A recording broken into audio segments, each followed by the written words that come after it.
Hello students, आज का हमारा टॉपिक है nested loops in C plus plus. Nested loops पे जाने से पहले हमें लूप का आइडिया होना ज़रूरी है कि लूप प्रोग्रामिंग के अंदर लूप क्या है।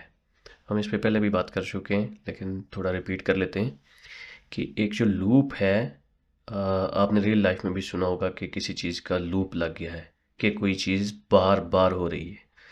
तो जब भी आप काम करते हुए देखें कि ये कोई ऐसा काम है जो एक ही नेचर का है या एक ही तरह का काम है और ये बार बार हो रहा है और स्लाइड सा चेंज आपको उसमें फील हो, कोई स्लाइड सा चेंज है लेकिन ओवरऑल काम एक ही है, ऐसे सिचुएशन में आप लूप को यूज़ करेंगे। अच्छा, इसकी एक रियल टाइम में एग्जांपल आपको दिखाता हूँ। ये आपके सामने अमेज़ॉन की वेबसाइट है।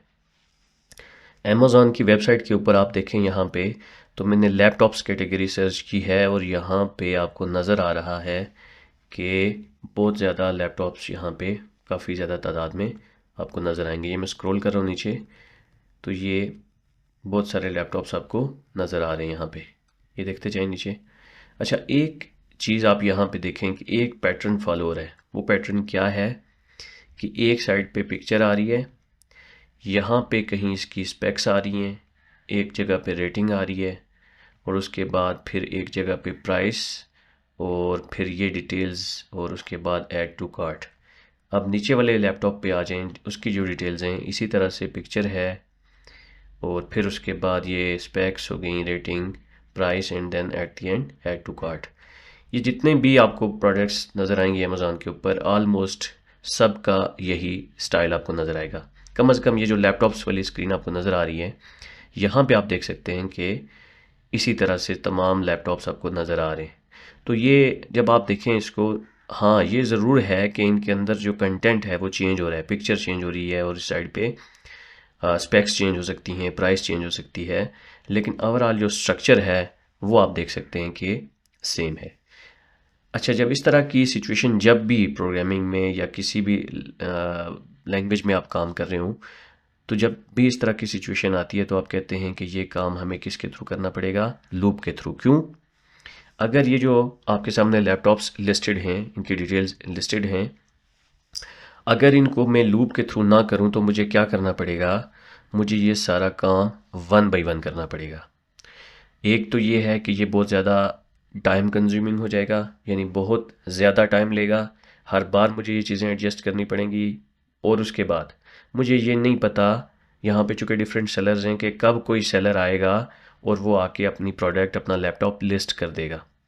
तो ऐसे सिचुएशन में जब मुझे नहीं पता कि आपके डाटा की नेचर क्या होगी, कितने लेवल पे जाएगी और कब कब अपडेट होगी, शायद कि कोई लैपटॉप रिमूव कर दे, तो इस तरह की सिचुएशन में जो स्टैटिक सोल्यूशन है वो नहीं बनाया जा सकता, आपको नेस्ट लूप के ऊपर ही जाना पड़ेगा। तो लूप क्या करेगा? बार बार रिपीट करेगा, उसको ये डाटा दे दिया जाएगा हर बार किसी एरे के अंदर और वो ट्रेवर्स करता रहेगा हर बार, और जब भी उसको नया एलिमेंट मिलेगा, नया लैपटॉप मिलेगा, उसकी डिटेल डाल देगा, फिर मूव करके नेक्स्ट लैपटॉप की डिटेल्स ले आएगा। ये तो बात होगी कि लूप क्या है, और इसको आगे हम रियल लाइफ में, रियल टाइम पे आपके जहन में आता होगा कि हम क्यों पढ़ रहे हैं और इसको कहाँ पे यूज़ किया जाता है, तो वो मैंने आपके सामने रख दिया है। अब जो लूप्स आपने पढ़े होंगे या देखे होंगे, बहुत सारे लूप्स हैं जिसमें फॉर लूप है, वाइल लूप है, डू वाइल लूप है इस तरह के काफ़ी सारे लूप्स हैं। तो सबका एक्चुअल जो पर्पज़ है वो यही है कि किसी काम को बार बार आप कर सकते हैं। अभी आपके सामने एक एग्जांपल नज़र आ रही होगी और ये एग्जांपल है, एक फॉर लूप दिखाया गया है। अब लूप के अंदर इंपॉर्टेंट चीज़ें मैं पहले भी बता चुका हूँ क्या है, कि लूप कहीं से स्टार्ट होगा और कहीं पे एंड होगा, और उस स्टार्टिंग पॉइंट से लेकर एंडिंग पॉइंट तक दरमियान में कोई मैकेनिज़्म होना चाहिए कि वो स्टार्ट पॉइंट से एंड पॉइंट तक कैसे जाएगा। जैसे कि आप चलना शुरू करते हैं अपने घर से अपनी स्कूल, कॉलेज या यूनिवर्सिटी की तरफ, तो आपका स्टार्टिंग पॉइंट क्या है? आपका घर है, और एंडिंग पॉइंट क्या है? आपका स्कूल, कॉलेज या यूनिवर्सिटी है। तो आपका इस दरमियान में चेंज कैसे हो रहा है, स्टार्टिंग पॉइंट से एंडिंग पॉइंट तक आप कैसे जा रहे हैं, दरमियान में एक एक स्टेप जो आप रखते जा रहे हैं और फिर आप अपनी डेस्टिनेशन पे पहुंच जाते हैं।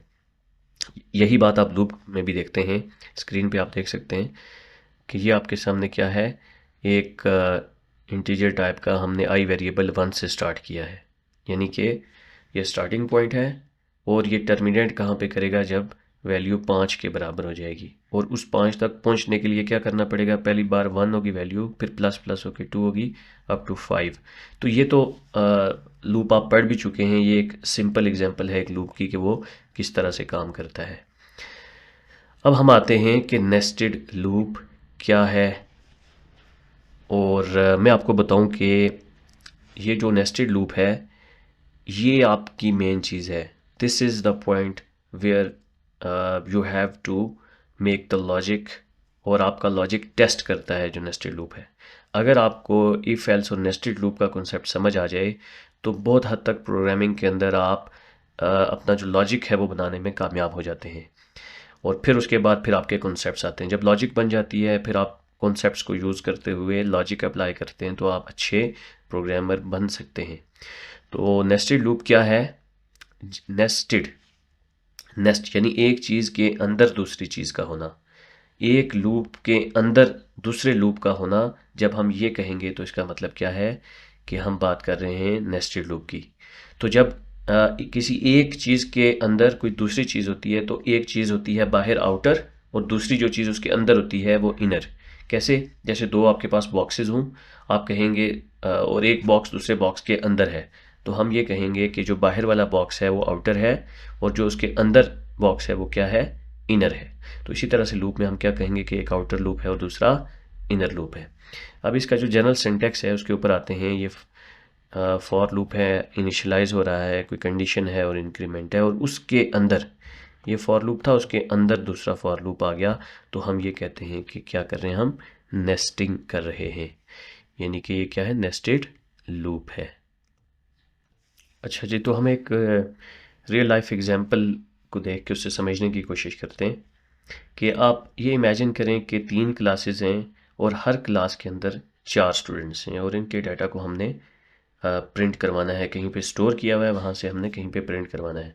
तो आप देखेंगे कि आपकी 4 और 3 जो हैं वो क्लासेस हैं, 4 स्टूडेंट्स हैं, तो टोटल आपकी आइट्रेशंस 12 हो जाएंगी। मीन्स टू से जब आपका बाहर वाला लूप एक बार चलेगा, अंदर वाला लूप आपका 4 बार चलेगा, और फिर आपका कंट्रोल जो है वो आउटर लूप के ऊपर चला जाएगा, और जब आपका आउटर लूप दूसरी बार चलेगा तो आपका इंटरनल लूप अगेन 4 टाइम्स चलेगा, और फिर आपका जो है कंट्रोल वापस आउटर लूप पे जाएगा, और आउटर लूप पे जाके वो देखेगा कि क्या 3 is less than equal to 3 है।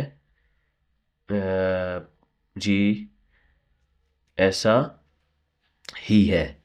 लेस देन वाली कंडीशन तो ट्रू नहीं है, लेकिन इक्वल टू वाली कंडीशन ट्रू है। तो क्या करेगा, वो फिर इसमें आ जाएगा, और इसमें आने के बाद अगेन स्टूडेंट को स्टार्ट करेगा 1 से, ये कंडीशन चेक होगी, इसको फिर एग्जीक्यूट करने के बाद प्रिंट करेगा, फिर इसमें प्लस प्लस करेगा, स्टूडेंट में 2 कर लेगा, वैल्यू 2 को कंपेयर करके अगेन ये प्रिंट करेगा, फिर 3 होगी वैल्यू, फिर 4 होगी, और जब वैल्यू 5 होगी यहाँ पे, तो 5 is less than equal to 4, यहाँ पे कंडीशन फॉल्स होगी, और अब इस ब्लॉक को वो छोड़ के वापस आपके आउटर लूप के ऊपर आएगा, और आके प्लस प्लस करने के बाद देखेगा कि क्या 4 is less than equal to 3 है। यहाँ पे आके आपकी कंडीशन फॉल्स हो जाएगी, तो आउटर लूप भी आपका टर्मिनेट कर जाएगा। अब इसको अगर हम देखें आउटपुट के ऊपर, तो आप देख सकते हैं ये आपका आउटपुट आ रहा है जी। तो हम आ गए आउटपुट के ऊपर, तो आप देखें यहाँ पे कि जब क्लास की वैल्यू 1 है उसके लिए वो लूप के अंदर आ गया, यानी इसकी वैल्यू जब 1 है उसने कंपेयर किया कि 1 is less than equal to 3, condition true होगी, तो इस लूप में आ गया। इसमें आके इसको एक और लूप मिल गया है यहाँ पे, इनर लूप, और उसमें स्टूडेंट एक वेरिएबल रखा गया, उसकी वैल्यू 1 से स्टार्ट हो रही है। अब जब उसकी वैल्यू 1 से स्टार्ट हो रही है तो हम देख सकते हैं कि 1 is less than equal to 4। जब 1 is less than equal to 4 है तो ये कंडीशन ट्रू हो गई है, और यहाँ पे आके उसने प्रिंट करवाया है कि क्लास और क्लास का नंबर, यानी कि क्लास का नंबर 1 और स्टूडेंट का नंबर स्टूडेंट 1, और फिर ये इनर लूप ही दूसरी बार चलेगा। अब बाहर नहीं जाएगा, इस आउटर वाले पे नहीं जाएगा।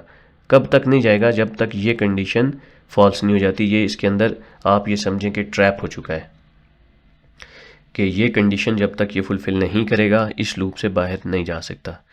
अब चूँकि ये इनर लूप के अंदर अभी तक क्लास की वैल्यू जो है वो 1 ही है, तो दूसरी बार भी जब चलेगा तो क्लास की वैल्यू आपके सामने 1 ही आएगी, जबकि स्टूडेंट की वैल्यू 2 हो जाएगी। तो अब आप देखें ये आउटपुट में क्लास 1 स्टूडेंट 1, फिर क्लास 1 स्टूडेंट 2, फिर क्लास 1 स्टूडेंट 3, फिर क्लास 1 और स्टूडेंट 4। अब ये वो टाइम है कि जहाँ पे कंडीशन फॉल्स हो जाएगी। 4 के बाद जैसे ही ऊपर इसको 5 करेगा लूप में, नेक्स्ट टाइम आपको पता है वैल्यू इंक्रीमेंट करके अगले वैल्यू हो जाती है। 4 के अंदर प्लस प्लस करें तो 4 + 1 5 हो जाता है, तो 5 is less than equal to 4।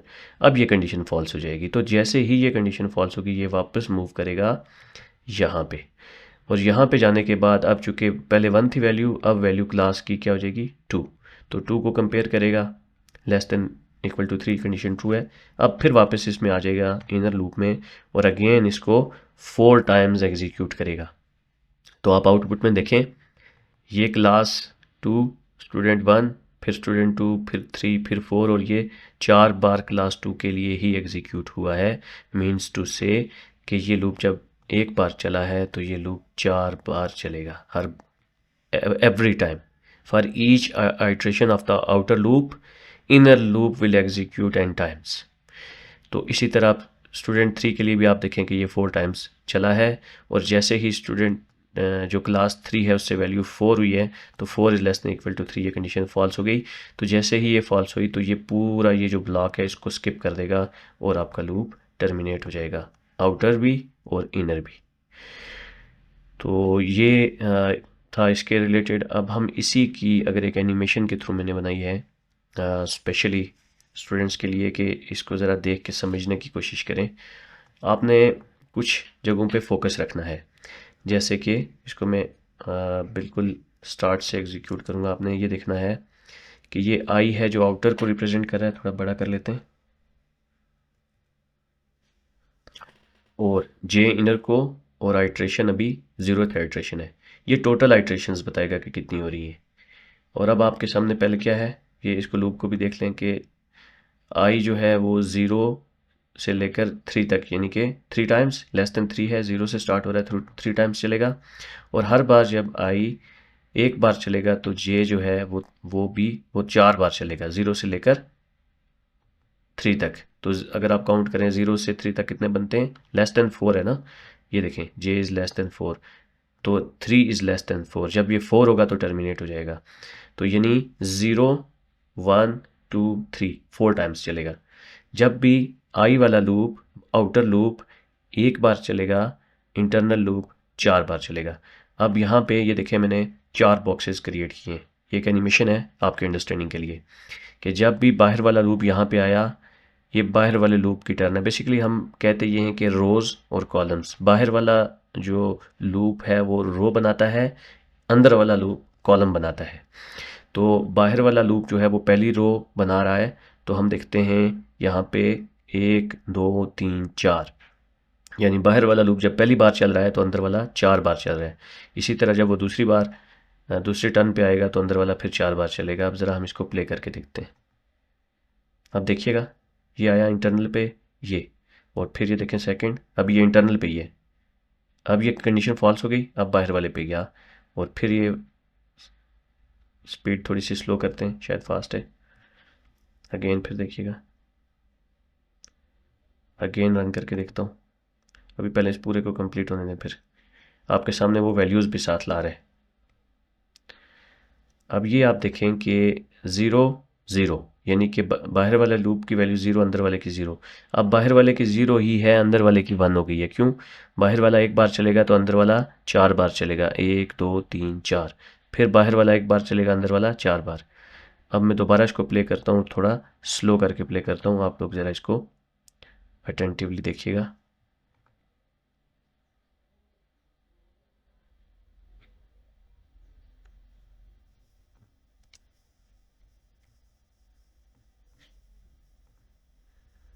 अब ज़रा स्लो है, आइट्रेशन 1 हो गई है जे की, ये देखें उसके भी 0 ही है, ये 3 हो गई है, ये फिर 3 पे फॉल्स होके बाहर निकल गया है।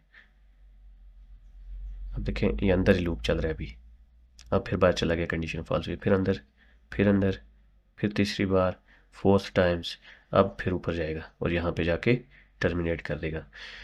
तो अब आप देखेंगे 0 0 0 1, फिर यानी कि आई की 0 जे की 0, आई की 0 जे की 1, आई की 0 जे की 2। तो ये इस तरीके से ये चल रहा है। ये एनिमेशन आपके अंडरस्टैंडिंग के लिए मैंने बनाई थी। आई होप के इससे आपको फ़ायदा होगा। अब हम थोड़ा आगे मूव करने की कोशिश करते हैं। आगे क्या है कि ये अगेन ये तो हो चुका। अब हम देखते हैं कि इसका और क्या यूज़ है।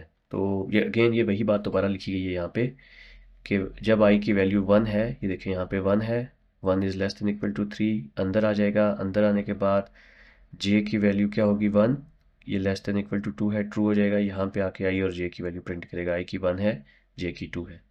फिर चूंकि जे जो है वो 2 बार कम से कम इसने चलना है, तो जे जो अंदर वाला लूप है, इनर लूप, फिर एक बार एग्जीक्यूट होगा। तो आप देखें कि आई की वैल्यू अभी 1 ही है, जे की 2 है। फिर जब तीसरी बार एग्जीक्यूट करेंगे तो क्या होगा, जब जे की वैल्यू 3 हो जाएगी, लेस देन इक्वल टू 2 है, तो ये फॉल्स हो जाएगा, ये वापस ऊपर चला जाएगा। फिर ये आई की वैल्यूज़ को प्रिंट करना स्टार्ट कर लेगा। तो ये अगेन वही एक्सप्लेनेशन है जो मैं आपको ऑलरेडी दे चुका हूँ। अच्छा, अब आप देखें कि इसका जो यूज़ है, जो नेस्टेड लूप्स का, वो कहाँ कहाँ पे है। तो 2D एरेज जो होती हैं, 2 डायमेंशनल एरेज, हम पहले इस टॉपिक को कवर कर चुके हैं कि किस तरह से 2 डायमेंशनल एरेज के अंदर उनको ट्रेवर्स करने के लिए यूज़ किया जाता है। मैट्रिसेस जब बनाए जाते हैं, अगर आप आगे चल के कहीं मशीन लर्निंग वगैरह पढ़ेंगे तो आप देखेंगे वहाँ पे मैट्रिसेस की बात आती है। तो उसमें भी ये लूप्स आपके यूज़ होते हैं। फिर आप पैटर्न्स को प्रिंट कराते रहते हैं, जैसे स्टार के पैटर्न्स लॉजिक बनाने के लिए। फिर मल्टीप्लिकेशन के टेबल्स हो गए, या गेम्स, आप देखेंगे गेम्स हैं डिफरेंट, चेस या सुडोको की, वहाँ पे और इमेज प्रोसेसिंग में भी इसका यूज़ होता है। तो अब ये एक 2D एरे है आपके सामने। अब एरे आप ऑलरेडी पढ़ चुके हैं कि एरे किस तरीके से काम करती है। तो एरे के अंदर मैं बात करूँ तो जी, तो हम बात कर रहे थे 2D एरे की। तो आप देखें कि 2D एरे में क्या होता है कि 2 डायमेंशनल एरे होती है, यानी एक एरे के अंदर दूसरी एरे होती है। तो ये एक मेन एरे है बाहर वाली, ये जो ब्रैकेट नज़र आ रही है उसके अंदर ये एरेज हैं। ये एक सब एरे है, ये दूसरी सब एरे है, ये तीसरी सब एरे है। तो अब इसको ट्रेवर्स करने के लिए क्या किया जाएगा। अब आप देखें कि जो बाहर वाला है उसके कितने नंबर ऑफ एलिमेंट्स हैं, 1 2 3। तो ये 3 लिखा गया है। और ये जो दूसरा फिर साइज़ मेंशन किया गया है, ये इंटरनल एरे का साइज़ है कि वो 2 होगा। तो जो बाहर वाला एक एलिमेंट है उसके अंदर 2 एलिमेंट्स वाली एक सब एरे होगी। तो पहले एलिमेंट के अंदर 2 एलिमेंट्स वाली सब एरे, फिर जो दूसरा एलिमेंट होगा उसके अंदर भी 2 एलिमेंट्स वाली सब एरे, फिर जो तीसरा एलिमेंट होगा उसके अंदर भी 2 एलिमेंट्स वाली सब एरे। अब इसको जब ट्रेवर्स करेंगे हम, तो ये तरीका है कि आप बाहर वाली जो है ये है, इस साइज़ तक आप जाएंगे, यानी कि 3 तक जाएंगे, 0 से लेकर लेस देन 3, यानी 0 1 2 3 टाइम्स। अब जो इंटरनल लूप है वो आप देखें कि 0 से स्टार्ट हो रहा है और ये 2 बार 2 टाइम्स चलेगा, क्योंकि इसका साइज़ क्या है 2। तो आप देखें कि ये 0 और 1, तो जब 2 होगा तो इसकी कंडीशन फॉल्स हो जाएगी, लूप ब्रेक कर जाएगा। इसको अगर हम एग्जीक्यूट करके देखें तो ये आपके सामने यही सारी वैल्यूज़ को अगेन प्रिंट करेगा।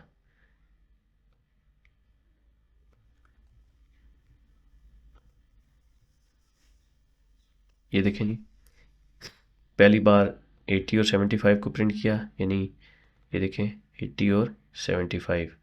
अब ये आपके सामने ये नज़र आ रहा है 80 और 75, दरमियान में स्पेस है।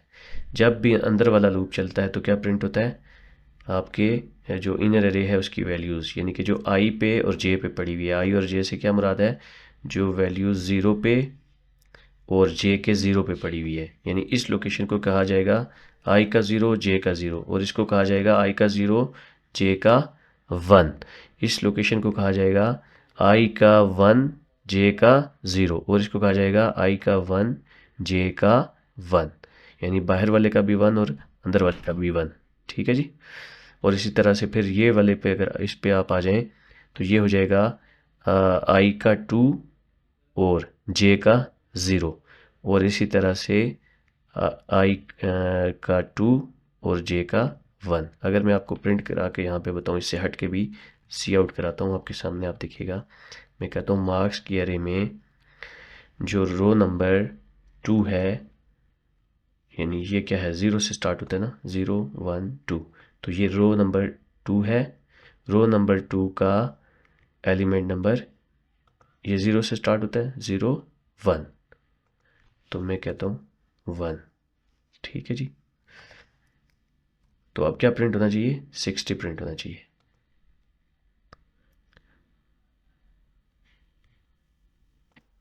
तो अगर अभी आप देखें तो ये 60 आ गया यहाँ पे। ये जस्ट बताने के लिए कि ये किस तरह से एरे पे हम बात कर चुके हैं, लेकिन थोड़ा सा समझने के लिए, और इसी को फिर हम ट्रेवर्स करा रहे हैं नेस्टेड लूप्स के थ्रू। तो ये एक नेस्टेड लूप्स का आपके सामने एक बेनिफिट है, या उसका यूज़ आपके सामने आ गया कि किस तरह से 2D एरेज़ को या मल्टी डायमेंशनल एरेज़ को ट्रेवर्स करने के लिए यूज़ किया जाता है। फिर ये एक आपके सामने और एक और एग्जांपल है पैटर्न की, जो अक्सर आपने लॉजिक बनाने के लिए आप यूज़ करते होंगे। तो इसको भी हम ज़रा एग्जीक्यूट करके देखते हैं कि ये किस तरह से काम करता है। आउटपुट आ गया जी। अच्छा, ये देखें, जब रो नंबर 1 है, यानी कि ये वाली जो रो है, रो नंबर 1 है, इसके अंदर 4 स्टार प्रिंट होने चाहिए। तो कैसे प्रिंट हो रहे हैं कि अंदर वाला लूप आप 4 बार चला रहे हैं तो हर बार स्टार प्रिंट करता है, जैसे ही बाहर वाला लूप एक बार चलता है, अंदर वाला 4 टाइम्स चल रहा है, तो 4 स्टार प्रिंट हो रहे हैं। अब जैसे ही ये कंडीशन फॉल्स होती है तो ये बाहर आके एंड एल करता है। इस लूप से बाहर एंड एल से क्या मुराद है कि नई लाइन पे मूव कर जाओ। ठीक है, नई टर्न स्टार्ट होने से पहले नई लाइन पे मूव कर जाओ। तो यहाँ पे न्यू लाइन प्रिंट कर देता है, एंड एल प्रिंट करता है, और फिर मूव कर जाता है बाहर वाले लूप पे, और आई की वैल्यू को 2 कर देता है। अब 2 से क्या मुराद है कि दूसरी रो, मतलब ये रो स्टार्ट करो और इसके अंदर अगेन फिर 4 स्टार प्रिंट करवाएगा, क्योंकि वो इनर लूप कह रहा है कि 4 स्टार प्रिंट करने। फिर 4 प्रिंट करने के बाद एंड एल, दोबारा से एंड एल करेगा और फिर मूव कर जाएगा नेक्स्ट पे, तो थर्ड रो आपकी आ जाएगी और फिर इसमें 4 स्टार आ जाएंगे। फिर एंड एल करके ये 4th पे जाएगा। अभी 4 इज़ लेस देन, यहाँ पे क्या आ चुका है, 4 is less than equal to 4, तो ये कंडीशन क्या है, ट्रू है। तो अभी भी ये क्या करेगा, एक और स्टार्स की रो प्रिंट करवाएगा। अब जब उसकी वैल्यू क्या हो जाएगी, उसकी वैल्यू हो जाएगी 5 जी। तो ये होगा कि जब इसकी वैल्यू हो जाएगी 5, तो 5 is less than equal to 4। क्या ये कंडीशन ट्रू है? जी नहीं, ये कंडीशन फॉल्स है। तो यहाँ से लूप टर्मिनेट करेगा और आप देखें इसके बाद मज़ीद कोई भी स्टार प्रिंट नहीं हो रहा। अब मज़ीद हम देख लेते हैं कि इसका एक इम्पॉर्टेंट चीज़ है, ये तो अब आप समझ गए ना कि किस तरह से लूप इनसाइड लूप फंक्शन करता है। अब इसमें एक इम्पॉर्टेंट बात होती है, जब भी आप कोई प्रोग्राम बनाते हैं तो उसकी टाइम कम्प्लेक्सिटी बड़ा मैटर करती है। तो जब भी हम बात करेंगे 2 लूप्स की, नेस्टेड लूप्स की, तो हम कहेंगे जब भी बाहर वाला लूप एक बार चल रहा है तो अंदर वाला लूप भी n टाइम्स चल रहा है, यानी कि n इंटू एन। तो इसकी टाइम कम्प्लेक्सिटी होती है o to the n square, n into n, n square. तो इसको क्वाड्रेटिक टाइम कम्प्लेक्सिटी भी कहा जाता है, और ये बड़ी इंपॉर्टेंट है एल्गोरिदम्स में और सॉर्टिंग वगैरह में और मैट्रिक्स ऑपरेशन में टाइम कम्प्लेक्सिटी को ज़रूर देखा जाता है। उसके बाद एक प्रॉब्लम स्टेटमेंट है। ये प्रॉब्लम स्टेटमेंट इस तरह से है कि हमने नेस्टेड लूप को यूज़ करते हुए 3 डिपार्टमेंट्स हैं और उनके स्टूडेंट के डाटा को स्टोर करवाना है, और स्टोर करवा के हमने उनका रिज़ल्ट देखना है। तो ये एग्ज़ाम्पल मैंने इसलिए यहाँ पे रखी है ताकि आपको काफ़ी हद तक अंदाज़ा हो जाए कि किस तरह से आपके नेस्टेड लूप्स आपकी प्रोग्रामिंग में रियल टाइम पे आपको फैसिलिटेट कर रहे होते हैं। तो इस कोड को अगर हम थोड़ा सा लाइन बाय लाइन देखने की कोशिश करें, थोड़ा मैं बड़ा कर लेता हूँ ताकि नज़र आता रहे। तो ये क्या है, एक डिपार्टमेंट्स की एरे बनाई है और इसके 3 एलिमेंट्स हैं। ठीक है जी, CSIT एंड SC। इसी तरह से स्टूडेंट्स की हमने क्या कहा कि 3 स्टूडेंट्स होंगे और 3 आपकी एरे, मेन एरे के एलिमेंट्स होंगे और उसके अंदर 3 स्टूडेंट्स होंगे, यानी कि 3 डिपार्टमेंट के 3 स्टूडेंट्स होंगे। तो हमने देखा कि 3 स्टूडेंट्स हमने यहाँ पे डाले, आगे डिपार्टमेंट हमने CS लिखा है, ये कमेंट्स हैं, यानी कि CS के स्टूडेंट्स हैं। और आप देखें कि ये 0 इंडेक्स पे हैं, ये 1 इंडेक्स पे हैं, ये 2 इंडेक्स पे हैं। तो एक IT के स्टूडेंट्स हैं और फिर SC के स्टूडेंट्स हैं। इसी तरह से यहाँ पे भी अगर आप देखें तो 0 इंडेक्स पे क्या पड़ा हुआ है, CS, और ये CS के स्टूडेंट्स 0 इंडेक्स पे।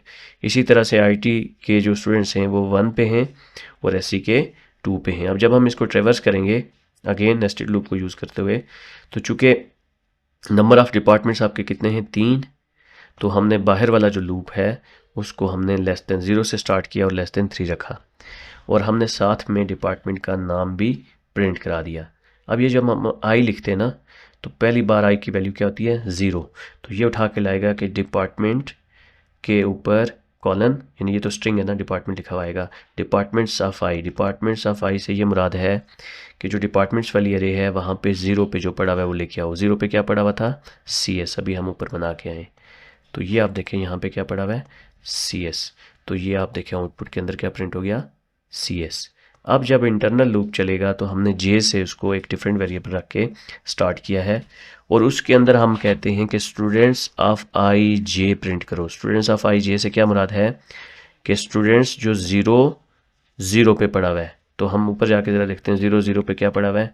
मैंने आपको बताया कि मेन एरे का ये पूरा 0th एलिमेंट है, ये 1 इंडेक्स पे पड़ा है पूरा, और ये 2 इंडेक्स पे पड़ा है।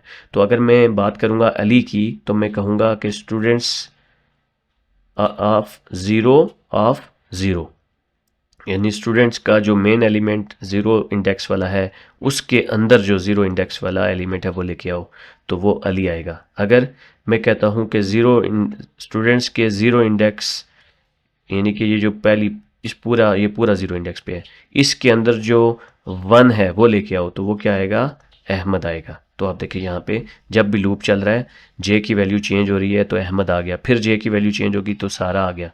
अब फिर J की वैल्यू चेंज होगी तो चूंकि हमने कंडीशन लगाई हुई है J is less than equal to 3, तो ये यहाँ पे लूप को टर्मिनेट कर देगा और इसको कर देना चाहिए। अब ये यहाँ से मूव करके एंडल करेगा और नेक्स्ट लूप के अंदर अगले जो डिपार्टमेंट है उसके स्टूडेंट्स का रिकॉर्ड लाने की कोशिश करेगा। अब जो है आई की वैल्यू 1 हो जाएगी, और वैसे भी मेरा जो IT है वो 0 से इंडेक्स से स्टार्ट होते हैं, तो 1 इंडेक्स पे पड़ा हुआ है। अब जब डिपार्टमेंट ऑफ आई यानी डिपार्टमेंट ऑफ 1 प्रिंट होगा तो हम देखते हैं यहाँ पे क्या प्रिंट हुआ, IT। ठीक है जी। अब आई के अंदर 1 आ रहा है, J के अंदर जब J चलेगा पहली बार 0 आएगा, तो J की वैल्यू क्या हो जाएगी यहाँ पे, पहली बार 0, और आई की वैल्यू आई की वैल्यू 1 और J की वैल्यू 0। तो 1 और 0 यानी कि 0, ये तो पूरा 0 इंडेक्स है, ये पूरा 1 इंडेक्स है। 1 के 0 पे जो पड़ा हुआ है वो पड़ा हुआ है बिलाल, ये लेके आ जाए। ठीक है जी। और इस तरह से अप टू सो ये ट्रेवर्स करेगा।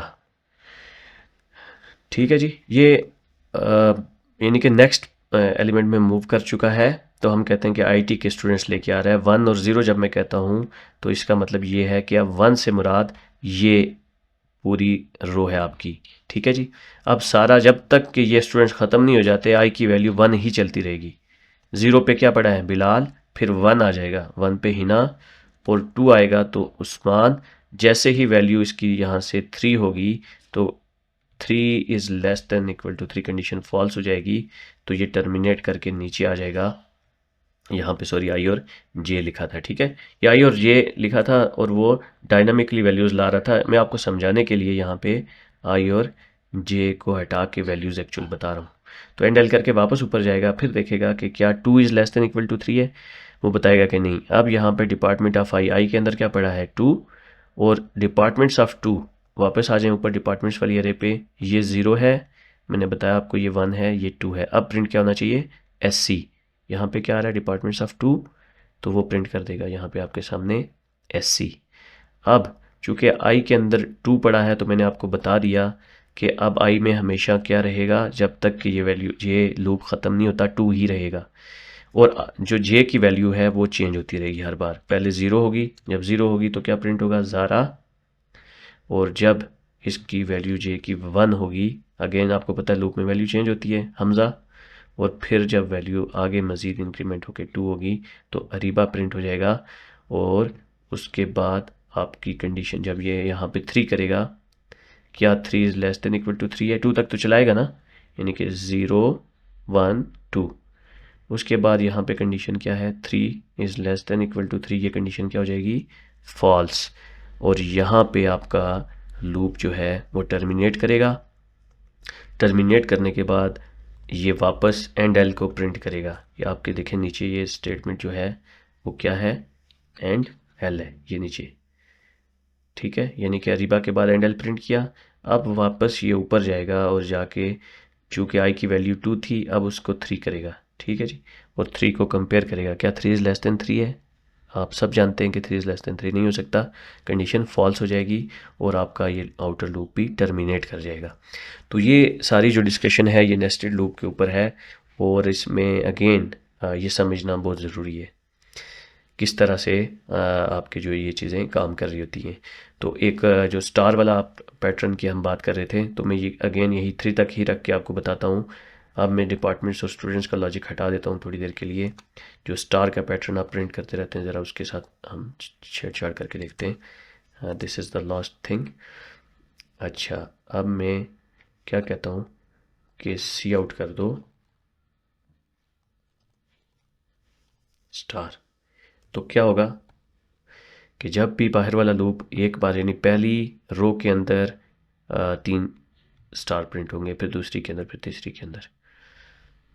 ये आपके सामने आ गया। अब अगर मैं ये चाहता हूँ कि पहली रो में 1 स्टार प्रिंट हो, दूसरी रो में 2 स्टार प्रिंट हो, तीसरी रो में 3 स्टार प्रिंट हो, तो फिर क्या करेंगे? अब आप देखें, इस लॉजिक को ज़रा समझने की कोशिश करें कि क्या रिक्वायरमेंट है कि पहली रो के अंदर 1 स्टार, दूसरी रो के अंदर 2 स्टार और तीसरी रो के अंदर 3 स्टार। यही रिक्वायरमेंट है हमारी। अब इसको ज़रा अंडरस्टैंड कीजिएगा कि ये कैसे काम करेगा। ये मैं जो लगा रहा हूँ ना, ये कमेंट्स लगा रहा हूँ। हमारी रिक्वायरमेंट है वो ये है, ठीक है जी।